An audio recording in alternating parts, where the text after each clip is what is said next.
야곱 17번째 시간입니다. 야곱이 가나안에서 당한 시련, 야곱이 가나안에서 당한 시련이란 제목으로 하나님 말씀을 증거하도록 하겠습니다. 오늘 본문은 야곱이 하란 땅을 떠나서 가나안으로 돌아와서 겪은 최초의 시련을, 최초의 고난을 기록하고 있습니다. 야곱은 무려 20년 만에 가나안 땅으로 돌아왔습니다. 형 에서를 피해서 20년 전에 하란 땅으로 보따리 하나 없이, 집 하나 없이 도망쳤다가 이제 결혼도 하고 재산도 모아서 가나안 땅으로 돌아왔는데, 문제는 부담스러운 만남이 있었습니다. 형 에서 이 부담스러운 만남 잘 이제 극복하고 이제 가나안에 와서 이제 예배를 드렸습니다.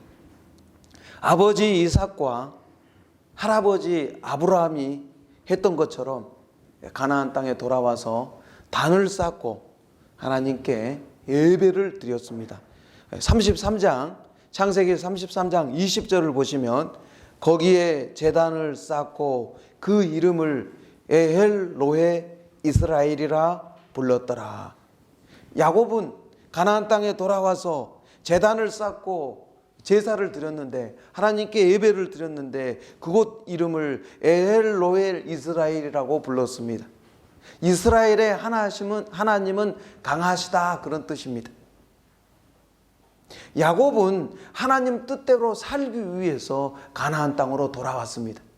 믿음으로 살기 위해서 가나안 땅으로 돌아왔습니다. 형 에서를 피해서 하란 땅에서 20년 동안 살았지만 먹고 살기 위해 살았습니다. 결혼하기 위해 살았습니다. 말로는 하나님을 믿는다고 했지만 믿음으로 제대로 살지 못했습니다. 이제 결단하고 20년 만에 이제 결단하고 믿음으로 살기 위해서 가나안 땅에 돌아온 겁니다.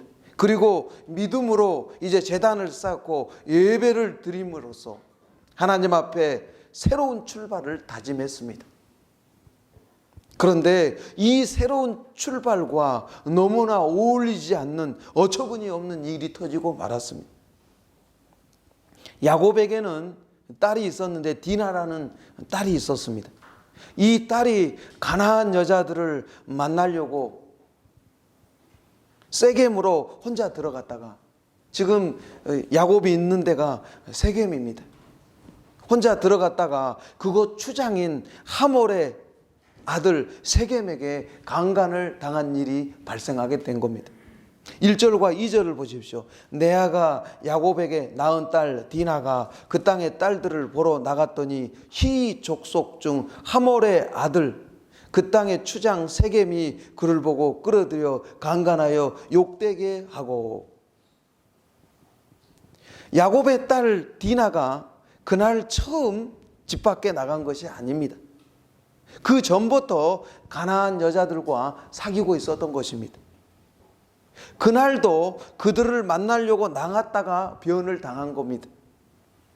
성경에서 가나안 여자를 이야기할 때마다 단순히 가나안에 사는 여자로 생각하면 안 됩니다.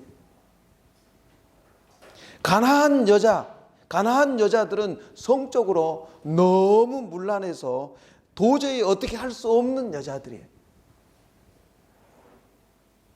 그래서 아브라함 때 이삭의 아내를 구할 때 가나안 여자는 절대 안 된다 그랬습니다. 야곱도 마찬가지입니다. 야곱도 결혼할 때 가나안 여자는 절대 안 된다고 했습니다. 너무나 문란하고 성적으로 타락한 여자들이었기 때문입니다.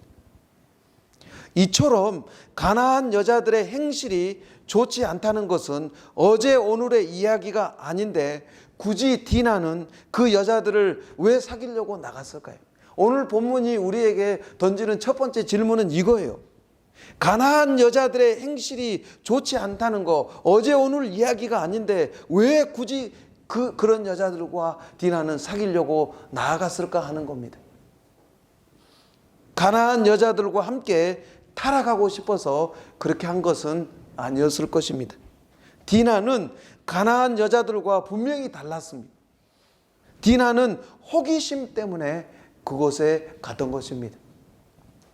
우리 그리스도인들은 항상 이 세상에 대한 호기심을 가지고 있습니다. 우리 그리스도인들이 늘 가지고 있는 전제는 무엇입니까? 인간은 죄인이라는 겁니다. 그래서 어떤 것을 다 말해주거나 다 보여주지 않습니다. 무엇이든지 지나치면 죄가 된다고 해서 유혹이나 호기심을 언제나 억제합니다.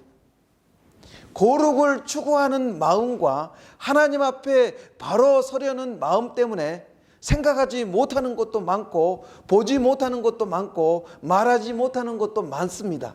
그러니까 마음속에 늘 억압된 욕구가 있습니다. 우리 안에는 죄성이 있습니다. 우리 안에는 타락한 본성이 있어요. 아담의 후손은 다 죄성이 있고 타락한 본성이 있습니다. 이 세상은 죄가 모여 있는 겁니다. 죄성을 가진 인간이 모여 있는 것이 이 세상이에요. 죄에 대한 호기심은 적당한 기회를 만나면 언제든지 폭발할 가능성이 있습니다. 사람의 본성에 대해서 제대로 과학적으로 연구한 사람이 있습니다. 프로이드입니다. 심리학자 프로이드입니다. 이 프로이드는 사람의 잠재 의식 속에 이드라는 욕망이 있다고 했어요. 의식이 욕망을 자꾸 억제하기 때문에 정신병이 생긴다는 겁니다. 프로이드가 본 이 이드는 사람의 타락한 죄성을 말하는 겁니다. 성경은 그것을 타락한 죄성이라고 하는 거예요. 모든 사람의 마음속에는 전혀 통제되지 않는 짐승이 하나씩 다 들어있습니다. 남자만 짐승이 아니에요. 여자들도 짐승이에요. 평소에는 이 짐승이 잠을 자고 있습니다. 평소에 이 짐승이 잠을 자고 있기 때문에 괜찮은 것 같은데 이 욕망을 한번 건드려 놓으면 그때부터는 감당할 수가 없는 겁니다.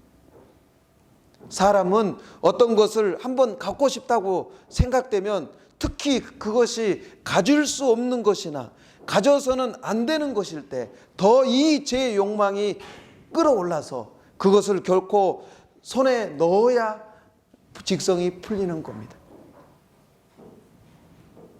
호기심 자체를 죄라고 할 수는 없습니다. 그러나 지나친 호기심은 믿음의 상태가 좋을 때는 그래도 괜찮은데 영적으로 좀 침체되거나 환경이 바뀌면 어떻게 되는 겁니까? 어느 한순간에 걷잡을 수 없는 죄의 구렁텅이로 몰고 들어가는 겁니다. 호기심이라는 욕망과 실제적인 상황과 접촉되면 한순간에 스파크가 일어나게 되는 겁니다. 자기는 그냥 한 번만 보고 오려고 했습니다. 그런데 막상 가서 보니까 확 불이 일어나 버리는 거예요. 그때부터는 걷잡을 수 없는 상황으로 빠져들어갑니다. 우리 주일학교와 중고등부 학생들을 위해서 온고에 없는 이야기를 제가 하겠습니다. 아주 오늘 본문 쉽게 얘기하겠습니다. 현대판으로 얘기하면 디나가 그리스도인입니다. 우리 중고등부 학생들 이제 대학에 들어가면 디나와 같아요. 호기심이 생기는 거예요. 그동안 열심히 공부하느라고 특례 준비하느라고 나이트도 못 가봤는데 클럽도 못 가봤는데 한번 가보자. 갔어요. 클럽에 가도 그리스도인들은 달라요. 놀아본 적이 없기 때문에 어색해요. 어떻게 할 줄을 몰라. 클럽에 가서도 약간 거룩해. 그럼 어떻게 돼요? 세상 사람, 세상 남자들 눈에는 다르게 보이는 거예요. 가나안 여자들하고는 다르게 보이는 거예요. 디나는 가나안 여자들하고 다르게 보여요. 예수 믿는 사람이니까. 클럽에 가도 그리스도인은 눈에 띄는 거예요. 좀 못 보던 여자다. 내가 지금까지 만나던 여자들하고 다르다. 그래서 눈에 띄는 거예요. 그때부터 이제 작업 들어가는 거죠. 드라마 보고 하는 얘기예요, 제가 언제 클럽 가봤겠습니까? 클럽 안 가봤어요, 저. 그래 이제 작업 들어가는 거예요. 술 한잔 하세요. 맥주 한잔 하세요. 처음에는 그리스도인하고 말도 못하고, 근데 술이 한 잔 착 들어가면 어떻게 됩니까? 스파크가 이제 일어나면서 걷잡을 수가 없는 거예요. 걷잡을 수가. 디나 얘기하는 거예요. 디나를 현대식으로 각색한 거예요. 호기심 자체를 죄라고 할 수는 없습니다. 그러나 지나친 호기심은 영적인 상태가 좋지 않을 때, 환경이 바뀔 때 스파크가 일어나면서 걷잡을 수 없는 죄의 구렁텅이에 빠져들어가게 되는 거예요. 요즘 우리는 음란과 폭력이 가득한 세상에서 하나님을 모르는 사람들과 어울려 살고 있습니다. 우리는 이 세상과 절대로 하나 될 수는 없습니다. 우리 그리스도인들은 이 세상과 절대 하나가 될 수 없습니다. 그렇다고 이 세상 모든 것을 등지고 이 세상을 배척하고 살 수는 없습니다. 이 세상을 등지고 이 세상을 배척해서 산다고 해서 제 호기심이 없어지지는 않습니다. 초대교회 때 성 안톤이라고 하는 유명한 성자가 있었어요. 거룩하게 살려고 몸부림치는 사람이었습니다. 사회생활을 하다 보니까 보는 것이 죄고, 느끼는 것이 죄고, 생각하는 것이 죄고, 듣는 것이 다 죄였습니다. 이렇게 생활할 수는 없다. 이렇게 거룩한 생활을 할 수 없다. 그래서 직장 때려치고 모든 것을 정리하고 다 정리해서 사막으로 들어가 버렸습니다. 아무도 없는 사막으로 들어갔어요. 35년 동안 사막에서 거룩한 삶을 살려고 몸부림을 쳤습니다. 그런데 안 본다고 해서, 안 듣는다고 해서 죄를 짓지 않는 것은 아니더라는 거예요. 온갖 더럽고 음란한 생각이 35년 동안 그를 괴롭혔다고 합니다. 이 세상을 떠난다고 해서, 이 세상을 등지고 혼자 산다고 해서 죄에 대한 호기심이 없어지는 거 아닙니다. 그럼 어떻게 해야 됩니까? 어떻게 해야 호기심에 끌려서 죄에 빠지지 않을 수 있는 겁니까? 성경은 뭐라고 가르쳐 줍니까? 성경의 가르침입니다. 갈라디아서 5장 24절로 25절입니다. 그리스도 예수의 사람들은 육체와 함께 그 정욕과 탐심을 십자가에 못 박았느니라. 만일 우리가 성령으로 살면 또한 성령으로 행할지니. 첫 번째 전제가 뭡니까? 나의 육체와 정욕과 욕심은 십자가에 못 박았다. 이게 첫 번째 전제예요. 저와 여러분이 예수님을 믿을 때, 예수님을 나의 구주로 영접할 때 예수와 함께 나의 육체와 정욕과 욕심은 십자가에 못 박혔습니다. 할렐루야. 여기서부터 출발하는 거예요. 여기서부터 출발하는 거예요. 나의 정욕과 나의 육체와 나의 욕심은 십자가에 못 박았다. 우리가 예수 믿기 전에는 나의 육체와 정욕과 욕구가 절대적이었습니다. 거부할 수 없다는 얘기. 절대적이었다는 말은 거부할 수가 없었어요. 그러나 예수 믿고 나면 거부할 수가 있습니다. 왜요? 내 안에 뭐가 있어요? 만일 우리가 성령으로 살면 또한 성령으로 행할지니. 내 안에 성령님이 계시기 때문에 이제 거부할 수가 있는 거예요. 죄의 유혹을 거부할 수 있는, 육체의 정욕을 거부할 수 있는 거예요.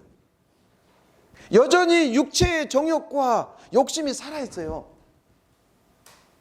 하나님 말씀은 내 욕심과 육체와 정욕이 십자가에 못 박혔다고 하는데 여전히 내 정욕과 내 육체는 살아있어요.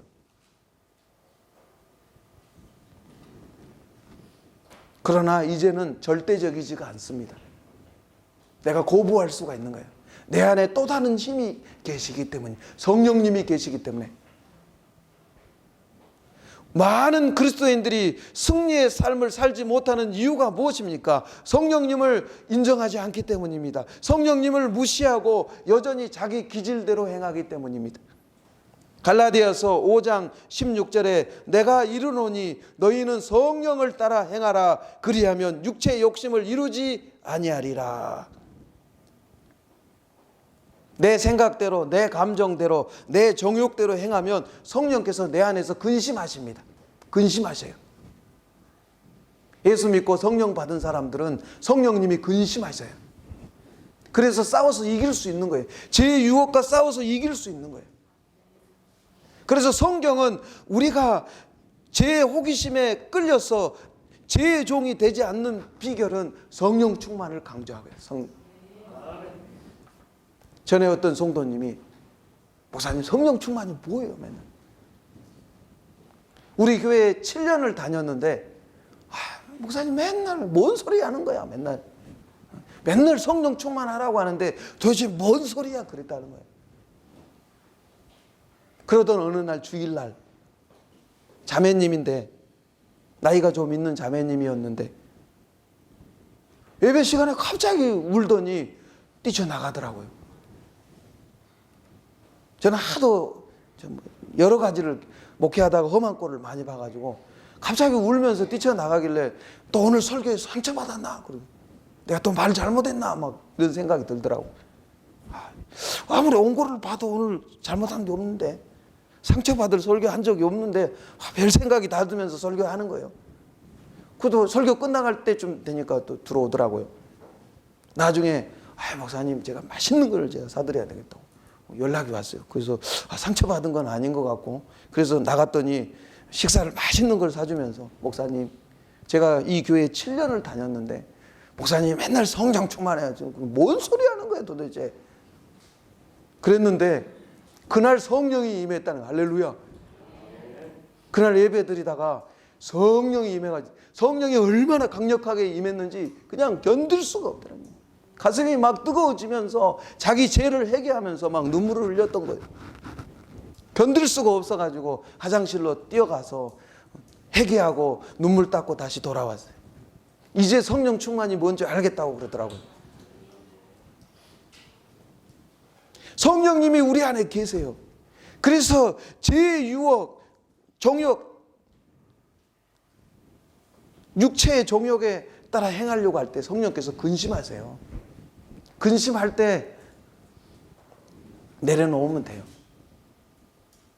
성령께서 내 안에서 근심하는데 그거 무시하고 자기 기질대로 나아가면 결국 죄를 짓게 되는 겁니다. 성령께서 내 안에서 근심할 때 하나님 앞에 나와서 다 제 호기심을 다 고백하고 다 털어내버려야 돼요. 그러면 이미 과거에 실패한 부분은 어떻게 합니까? 이미 과거에 실패한 거 회개하고 다시 새 마음을 가지면 되는 거예요. 요한일서 1장 9절에 만일 우리가 우리 죄를 자백하면 그는 미쁘시고 의로우사 우리 죄를 사하시며 우리를 모든 불의에서 깨끗하게 하실 것이요. 우리의 과거만 생각하면 너무 부끄럽고 철없던 위험천만한 순간들이 생각날 겁니다. 그거 어떻게 해야 됩니까? 그걸 하나님께 맡겨야 돼요. 부끄러운 과거를 하나님께 다 맡기시기 바랍니다. 하나님께서 우리를 새롭게 해주십니다. 과거의 죄 때문에 과거의 발목 잡히면 안 돼요. 전에 보니까 많은 청년들이 과거의 부끄러운 것 때문에 막 앞으로 나아가지 못하는 것을 예수님이 누구 때문에 죽으셨습니까? 나 때문에 내 죄 때문에 돌아가시. 예수님이 내 과거의 죄, 현재의 죄, 미래의 죄 다 해결해 버리셨어. 할렐루야. 왜 과거의 부끄러운 것 때문에 매여 있습니까? 다 끝난 거예요.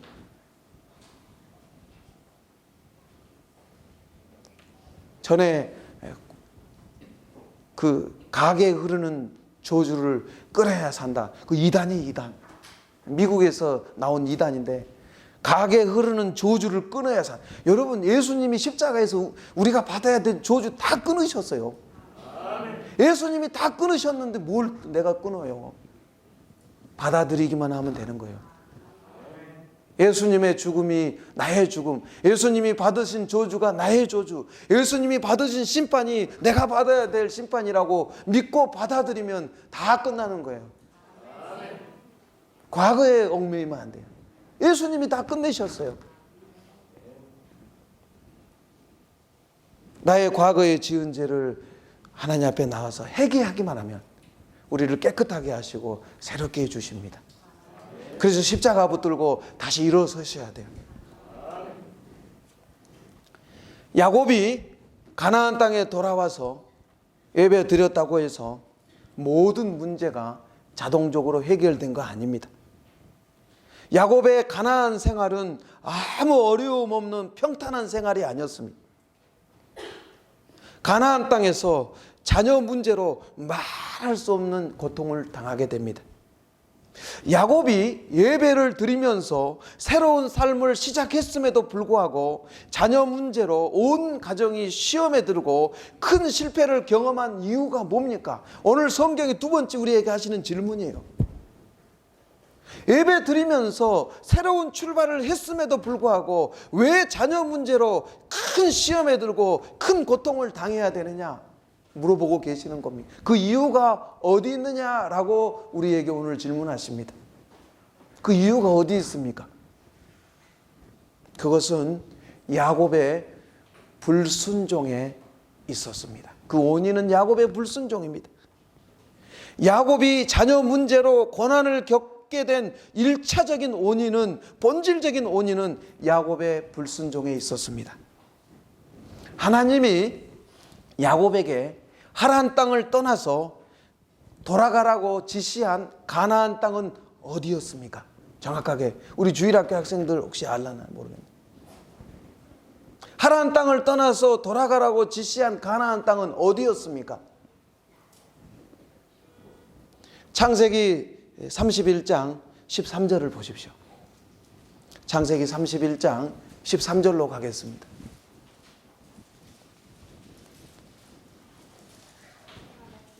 창세기 31장 13절 같이 읽겠습니다. 시작. 나는 베델의 하나님이라. 내가 거기서 기둥에 기름을 붓고 거기서 내게 소원하였으니 지금 일어나 이곳을 떠나서 내 출생지로 돌아가라 하셨느니라. 야곱이 돌아가야 될 곳은 어디입니까? 베델. 베델입니다. 베델. 베델로 올라가야 되는 거예요. 베델로. 그러나 지금 야곱 어디에 있습니까? 지금 야곱이 있는 곳은 어디입니까? 세겜입니다. 세겜. 자, 33장 18절로 19절을 보겠습니다. 33장 18절로 19절 제가 읽겠습니다.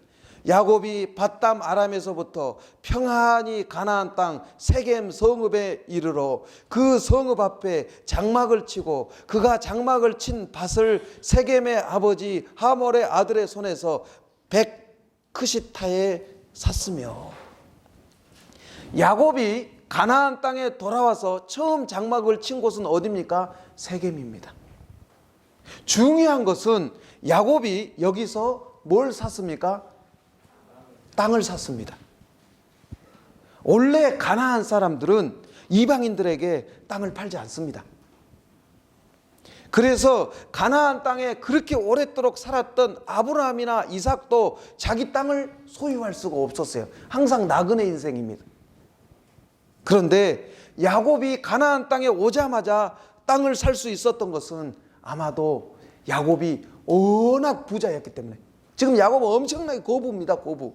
야곱이 워낙 고부여서 세겜 사람들이 어떻게 해서든지 야곱의 한심을 살려고 했던 것입니다. 여러분, 야곱이 땅을 샀다는 것은 뭘 의미합니까? 쉽게 말해서 우리 주일학교 학생들, 제가 위에서 땅을 샀어요. 건물을 샀어요. 뭘 의미해요? 영원토록 위에 살겠다는 얘기예요. 위에서 땅을 안 사고 제가 건물을 안 사는 이유가 뭡니까? 언젠가는 고국으로 돌아가야 된다. 뭐 돈도 없지만 땅 살 돈도 없어요. 땅을 샀다는 것은 뭘 의미합니까? 여기 눌러 앉겠다는 얘기예요. 세겜에 눌러 앉겠다는 얘기예요. 아예 세겜에 정착하겠다는 얘기입니다. 하란을 떠나서 가나안으로 돌아가는 야곱의 최종 목적지는 세겜이 아니고 어디입니까? 베델입니다. 그럼에도 불구하고 야곱은 하나님 말씀을 무시하고 세겜에 정착해서 안주하려고 했던 겁니다. 만약 야곱이 하나님 말씀에 순종해서 처음부터 베델로 올라갔다면 어떤 일이 있었을까요? 세겜에서 이런 일 당하지도 않았을 거예요. 지금 성경이 우리에게 그걸 가르쳐 주고 있는 거예요. 아예 처음부터 약속 하나님 말씀을 붙잡고 베델로 올라갔다 하면 세겜에서 이런 일은 당하지 않았을 겁니다. 왜 이런 일이 벌어집니까? 야곱의 불순종에 있다는 겁니다. 그래서 35장으로 가면 이제 어디로 올라갑니까? 베델로 올라갑니다.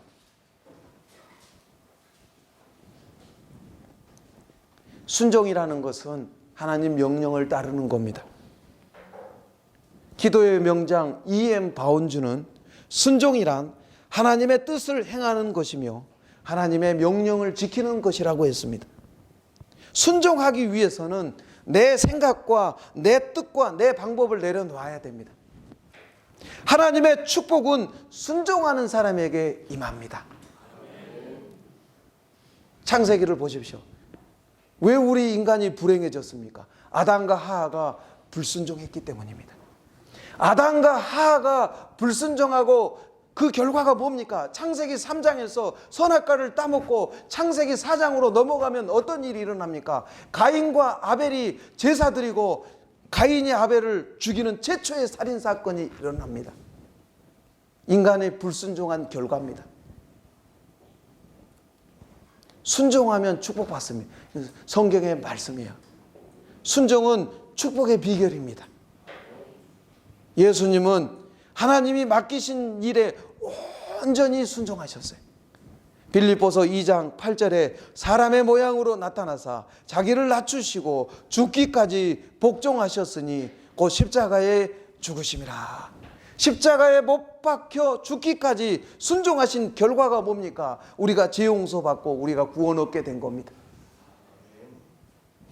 순종은 우리의 본성이 아닙니다. 순종은 예수님의 본성입니다. 우리는 예수님으로부터 순종하는 법을 배워야 돼요. 성경에 불순종해가지고 무너진 인생 대표적인 사람이 누굽니까? 사울 왕입니다. 하나님은 불순종한 사울 왕을 책망하셨습니다. 사무엘상 15장 22절에 사무엘이 이르되 여호와께서 번제와 다른 제사를 그의 목소리를 청종하는 것을 좋아하신 같이 좋아하시겠나이까? 순종이 제사보다 낫고 듣는 것이 순양의 기름보다 나으니. 순종이 제사보다 낫다고 했습니다. 제사와 순종은 분리될 수 없는 거예요. 예배와 순종은 분리될 수 없는 거예요. 우리가 예배 드리는 이유가 뭡니까? 우리의 불순종한 기질을 씻음 받아서 하나님 말씀에 순종하기 위해서 예배 드리는 거예요. 한 주일 동안 불순종하며 살았습니다. 이제 하나님 앞에 나와서 불순종한 것을 고백하고 이제부터 순종하기 위해서 순종의 결단을 내리기 위해서 하나님 앞에 예배 드리는 거예요.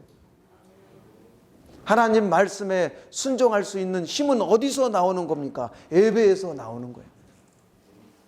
그러면 사울 왕이 드린 예배는 어떤 예배입니까? 말씀에 순종하기 위한 힘을 얻기 위한 예배가 아니었습니다. 사울 왕이 드린 예배는 단순히 하나님 앞에 드린 예배, 형식적인 예배였던 겁니다.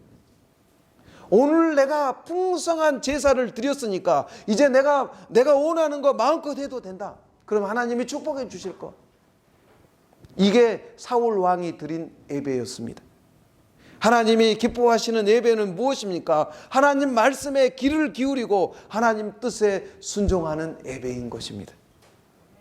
왜 자꾸 예배가 무음해집니까? 실제 생활 속에 순종하지 않고 예배를 드리기 때문입니다. 야곱을 보십시오. 가나안 땅에 돌아와서 하나님께 예배드리며 새로운 삶을 시작했습니다. 다짐했습니다. 그럼에도 불구하고 자녀 문제로 온 가정이 시험에 들고 큰 실패를 경험한 이유가 무엇입니까? 순종이 없는 제사였기 때문입니다. 순종이 없는 제사를 드렸기 때문이에요. 35장 2절에 보면 제가 읽어보겠습니다. 35장 2절에 야곱이 이에 자기 집안 사람과 자기의 함께한 모든 자에게 이르되 너희 중에 있는 뭘 버리라고요? 이방 신들을 버리고. 여러분, 몸은 가나안 땅에 와 있었지만 마음은 가나안 땅에 오지 않았습니다. 몸만 예배의 자리에 앉아 있는 거예요. 오늘 주일이니까 내 몸만 예배의 자리로 앉아 있는 거예요. 내 마음은 어디에 가 있는 겁니까? 세상에 가 있는 겁니다. 그러니까 실패하는 거예요. 야곱은 가나안 땅에 돌아와서 가족들과 자식들과 함께 하나님 앞에 예배를 드렸지만 불순종의 예배였던 것입니다. 그들의 마음은 세상에 가 있었던 거예요. 그래서 실패하게 되는 거예요. 그래서 하나님이 깨닫게 하시는 거예요. 고난과 어려움을 통해서, 시련을 통해서 이걸 깨닫게 하시는 거예요. 그래서 35장으로 넘어가면 이제 베델로 갑니다. 올라가요. 순종합니다. 순종. 사람들은 내 인생이 잘 안 풀린다 그런 말을 종종 합니다. 인생이 자꾸 꼬이는 이유가 뭡니까? 인생이 자꾸 빗나가는 이유가 뭡니까? 순종하지 않기 때문입니다. 이유는 딱 하나예요. 성경의 답은 그거예요. 순종하지 않기 때문입니다. 대부분 우리가 당하는 어려움은 순종하지 않기 때문입니다. 성경은 누누이 말씀합니다. 순종할 때 형통합니다. 순종할 때 평탄합니다. 지금 나의 삶에 야곱과 같은 고통이 있으십니까? 나의 삶에 위기가 있으십니까? 지금 내가 뭔가 불순종하고 있는 것이 무엇인지 깨닫게 해달라고 기도하시기 바랍니다. 나는 알고 있는 거예요. 내가 뭘 불순종하고, 대부분 우리는 알면서도 불순종합니다. 알면서도 불순종하고 있다면 회개하십시오. 돌이키십시오. 평탄한 길이 열릴 겁니다. 형통한 길이 열릴 것입니다. 순종의 자리로 나아가기만 하면 됩니다. 불순종하다가 순종의 자리로 나아갈 때 하나님 너무 기뻐하세요. 깨닫고 돌이킬 때 복이 임합니다. 야곱은 도대체 왜 이런 일이 일어났는지 이해를 못해요. 우리가 원래 그렇습니다. 바로 깨닫지 못해요. 사실 하나님이 이제 가르쳐 주셔가지고 35장에 가면 하나님이 가르쳐 주세요. 베델로 올라가라. 야곱은 처음에 왜 이런 일이 일어났는지 이해를 못한 거예요. 5절을 보십시오. 야곱이 그 딸 디나를 그가 더럽혔다함을 들었으나 자기의 아들들이 들에서 목축함으로 그들이 돌아오기까지 잠잠하였고, 야곱은 이 일을 어떻게 수습해야 될지 대책이 서지 않았어요. 그래서 아들들이 돌아오기까지 기다립니다. 많이 조금 변한 거예요. 옛날 야곱 같으면 굉장히 빨리 서두르는 사람이에요. 머리가 팍 팽팽 도는 사람이에요. 옛날 같으면 야곱이 인간적인 술책을 찾았을 텐데 야곱이 많이 이제 변화된 거예요. 아들들이 돌아올 때까지 기다린 겁니다. 그때 세겜의 아버지 하몰이 찾아와서 이제 정식으로 청혼을 권합니다. 결혼시킵시다. 어차피 이렇게 된 거 결혼시킵시다. 8절과 9절을 보십시오. 하몰이 그들에게 이르되 내 아들 세겜이 마음으로 너희 딸을 연연하여 하니 원하건대 그를 세겜에게 주어 아내로 삼게 하라. 너희가 우리와 통혼하여 너희 딸을 우리에게 주며 우리 딸을 너희가 데려가고. 만약 야곱이 하몰의 제안을 받아들인다면 어떻게 될까요? 오늘 성경의 세 번째 질문이에요. 그들과 통혼한다면, 야곱의 가정과 이 세겜의 하몰의 가정 함께 통혼한다면 어떻게 될까요? 여러분 어떻게 해야 될까요? 이런 때 성경은 뭐라고 말씀하고 있습니까? 성경은 이에 대해서 강한 거부 반응을 보이고 있습니다. 창세기 6장 1절로 3절 말씀입니다. 사람이 땅 위에 번성하기 시작할 때 그들에게 딸들이 나니 하나님의 아들들이 사람의 딸들의 아름다움을 보고 자기들이 좋아하는 모든 여자를 아내로 삼는지라. 여호와께서 이르시되 나의 영이 영원히 사람과 함께하지 아니하리니 이는 그들이 육신이 됨이라. 여기서 하나님의 아들들은 경건한 믿음의 자손들을 말합니다. 그 경건한 믿음의 자손들이 하나님을 전혀 알지 못하는 믿음 없는 사람들의 딸들과 통혼하게 되었어요. 하나님 그걸 싫어하셨습니다. 그래서 6장 이후에 어떤 일이 벌어집니까? 노아의 홍수로 노아의 가정 외에는 다 멸망시켜 버립니다. 노아의 가정만 남겨놓아요. 구약시대 때 하나님이 중요하게 생각한 것이 뭡니까? 경건한 믿음의 뿌리를 남기고자 하신 거예요. 왜요? 그 경건한 믿음의 뿌리를 통해서 인류를 구원한 메시아 예수 그리스도가 와야 되기 때문입니다. 그래서 노아의 홍수는 죄에 대한 하나님의 심판이면서 경건한 믿음의 뿌리를 남기기 위한 하나님의 사건이었던 것입니다. 만약 야곱이 하몰의 제안을 받아들인다면 어떻게 될까요? 가나안 땅에서 믿음으로 살기 위해서 가나안 땅으로 돌아왔습니다. 이제 하나님을 잘 섬기기 위해서 가나안 땅으로 돌아왔습니다. 하몰의 제안을 받아들인다면, 하몰의 가정과 통혼을 하게 되면 어떻게 될까요? 이제 세상과 하나가 되어서 이방 신도 받아들이고, 그렇게 되면 어떻게 되는 겁니까? 경건한 자손들이 없어져 버리게 되는 거예요. 구약시대 때 고대 사회에서 결혼을 한다는 것은 상대방의 신을 받아들이는 거예요. 솔로몬이 왜 타락했는 줄 아십니까? 정치적으로 정략 결혼을 합니다. 그래서 어떻게 돼요? 이방 왕들, 이방 공주를 아내로 삼아요. 그 이방 공주들이 결혼하면서 이방 신도 가지고 오게 됩니다. 그래서 이스라엘 안에, 지난번에 제가 그 성지순례 갔을 때 깜짝 놀라는 사건이 있었어요. 로마 백부장이 세웠다는 교회가 있습니다. 갈릴리 근처에 로마 백부장이 세웠다는 교회가 있어요. 그 성전 안에 드라빔이 있더라고요. 드라빔 생각나시죠? 나반의 딸 나엘이 훔친 드라빔이 이만해요. 그 성전 안에 드라빔이 있더라니까요. 하나님도 믿고 수호신도 믿고. 하몰의 제안을 받아들이면 어떻게 되는 겁니까? 하나님도 믿고 이방신도 섬기고 경건한 믿음의 후손들을 바라볼 수가 없게 되는 겁니다. 사도 바울이 뭐라고 얘기합니까? 고린도후서 6장 14절에 너희는 믿지 않는 자와 멍에를 함께 매지 말라. 이 말은 믿지 않는 사람 접촉해서는 안 된다, 그런 뜻 아닙니다. 우리는 늘 믿지 않는 사람과 함께 합니다. 믿지 않는 사람과 학교 가고, 믿지 않는 사람과 직장 생활하고, 믿지 않는 사람을 이웃을 두고 살아야 됩니다. 여기서 멍에를 맨다는 것은 무슨 뜻입니까? 옛날 이스라엘에서는, 우리나라에서는 이 소가 한 마리가 땅을 갈지만 이스라엘에서는 두 마리가 멍에를 메고 두 마리가 땅을 갑니다. 그래서 소가 멍에를 메면 한 방향으로 나아간다는 얘기예요.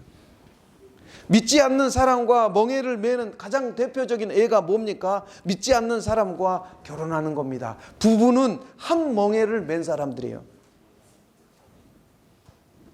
남편이나 아내가 한쪽만 믿음 생활하는 경우 어떤 일이 벌어집니까? 한쪽에서 상식 없이 미신적인 방향으로 끌고 간다면 다른 한쪽에서는 따라갈 수도 없고 거부할 수도 없어요. 결국 고통에 빠지게 됩니다. 어느 집에서는 남편이 아내에게 제사 드릴 것을 강요하고, 또 어떤 집에서는 점을 치러 갈 것을 강요합니다. 그러니까 멍에를 잘못 맨 겁니다. 하나님께 나아가는 것을 방해하는 세상적인 관계가 있다면 그건 멍에를 잘못 맨 겁니다. 나의 믿음 생활에 선한 영향을 주지 못하고 세상의 독소를 받아들이고 있다면 그 멍에는 잘못된 멍에입니다. 우리가 어떤 일을 할 때 다른 종교인을 만날 수 있습니다. 그러나 나의 믿음에 영향을 줄 정도로 만나고 있다면 멍에를 잘못 맨 겁니다. 우리는 다른 종교나 다른 사상을 가진 사람과 좋은 이웃으로, 선한 이웃으로 지낼 수는 있지만 정신적으로 나에게 영향을 끼친다면 그건 잘못된 멍에를 메고 있는 겁니다. 요즘 우리나라 교회 안에서 청년들이 없어서, 믿음의 청년들이 없어서 믿음의 가정을 이루기가 대단히 어렵습니다. 청년들이 결혼을 하고 싶은데 믿는 배우자를 만나기가 너무 어려워요. 교회에서는 목사님은 믿음의 결혼을 하라고, 믿는 사람 만나서 결혼을 하라고 외치는데 상대가 없으면 결혼하지 말라는 소리하고 똑같은 거예요. 어떻게 해야 돼요? 여러분 어떻게 해야 돼요? 그래서 성경은 뭐라고 얘기합니까? 부흥이 일어나야 돼요. 부흥이 일어나면 훌륭한 청년들이 교회에 몰려옵니다. 부흥이 일어나야 돼요. 부흥이 일어나야 훌륭한 청년들이 교회에 와서 믿음의 가정을 이루고 믿음의 자손을 낳게 되는 거예요. 그래서 계속해서 지속적으로 믿음의 가정을 이어가는 비결인 것입니다. 교회에 부흥이 일어나야 됩니다. 그래야 믿음의 자손을 낳고 믿음의 가정을 이어갈 수 있는 거예요. 그러면 과거의 잘못된 몽에는 어떻게 해야 됩니까? 오늘 설교를 들으면서 그런 분 있을 거예요. 과거의 잘못된 몽에 어떻게 해요? 성경은 뭐라고 얘기합니까? 자책하지 말라고 얘기합니다. 하나님 어떤 분이세요? 합력하여 선을 이루십니다. 과거의 잘못된 몽에 때문에 고통받았다 할지라도 자책하지 마시기 바랍니다. 과거는 과거예요. 이미 예수님이 내 과거까지 다 책임지신 거예요. 성경은 자책하지 말라고 합니다. 하나님은 합력하여 선을 이루십니다. 그래서 과거의 잘못된 멍해를 누구에게 맡기라고요? 하나님께 맡기라는 거예요. 그러면 그것을 합력하여 선을 이뤄버리십니다. 과거의 잘못된 멍해 때문에 고통받았다 할지라도 그것 때문에 죄책감 가지지 마십시오. 하나님께 맡기고 자유함을 얻으시기 바랍니다. 그리고 앞을 향해서 예수님 바라보고 나아가십시오. 모든 것을 합력하여 선을 이루실 줄 믿습니다. 기도하겠습니다. 전능하시고 거룩하신 하나님, 야곱의 가정이 가나안 땅에 돌아와서 첫 번째 시련을 겪었습니다. 그 원인은 야곱의 불순종에 있었습니다. 그들은 몸은 가나안 땅에 돌아왔지만 마음은 아직 돌아오지 않았습니다. 그것을 깨닫기 위해서 어려움이 있었습니다. 오늘 우리가 하나님 앞에 불순종하고 있는 부분이 있다면 깨닫게 하시고 회개하고 돌이킬 때 하나님의 은혜가 임할 줄 믿습니다. 회개하고 돌이킬 때 평탄한 길이 열릴 줄 믿습니다. 과거에 잘못된 몽해를 메었다 할지라도 그것 때문에 괴로워하고 자책하는 것이 아니라 그 잘못된 과거까지도 하나님께 다 맡겨버림으로 말미암아 합력하여 선을 이루시는 하나님의 은혜가 임할 줄 믿습니다. 예수님의 이름으로 감사하며 기도하옵나이다. 아멘. 지금은 우리 주 예수 그리스도의 은혜와 하나님 아버지의 무한하신 사랑과 성령님의 교통, 보호, 충만, 인도하심, 합력하여 선을 이루시는 그 하나님께 모든 것을 맡기고 하나님 안에서 자유함을 얻고 하나님 안에서 형통한 삶을 살기를 원하는 하나님의 백성들 머리 위에, 자들 가정과 다니는 직장 위에, 멀리 떨어져 있는 가족들 머리 위에, 우리 대한민국과 이 중국 땅 위에 지금 영원토록 함께 계시기를 간절히 축원하옵나이다. 아멘.